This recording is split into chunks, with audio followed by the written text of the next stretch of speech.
subject we want to talk about. I have a question. I have to say I like what I'm hearing from both you and the congressman about your thinking of the approach to the issues and letting the people there in the region sort it out amongst themselves.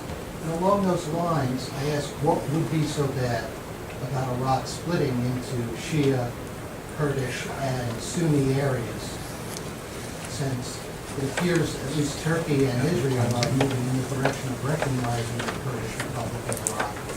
And certainly Iran would have no problems with a Shia state in southern Iraq, and it might even be a solution to some of the problems in Syria. I wanted to get your thoughts on that. Well, I will just add one complication in that it is only a partial temporary solution in that it still recognizes arbitrary borders. So, for instance, the Islamic State that was declared this weekend has at its genesis the idea that the Sunni area of influence does not end along this arbitrary border, that if you are going to create a Sunni state, that it extends beyond the western border of Iraq. More problematic is the idea of Kurdistan, right? So Kurds would love to have autonomy in the northern part of Iraq, but so would Kurds in Syria and Turkey as well, and their overall long-term goal has been to consolidate the Kurdish areas through a series of states. And so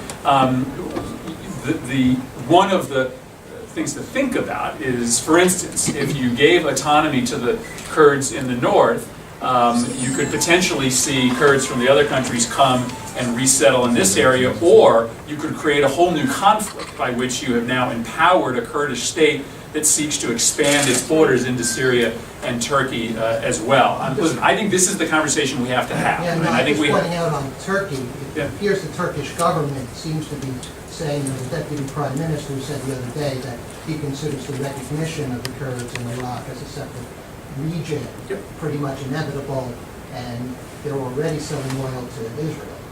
I think it's the way you have to think. I just posed the question that you probably have to think about these borders and new states in a way that is broader than Iraq itself. And by the way, they probably have to work together, because the oil is here, the refinery is there, so now the Sunni and the Shia states sort of need to make a commercial deal to work together. Of course, the other thing you worry about, and we're going to, I'll be quiet after this, is the nature of the caliphate. That could be destabilizing to Jordan. It's up for the people there to determine how they will be ruled. You take some confidence in the notion that people over the long run aren't going to want to live under a 7th century caliphate, but you'd have to be very, very careful about the destabilizing quality of that Sunni state.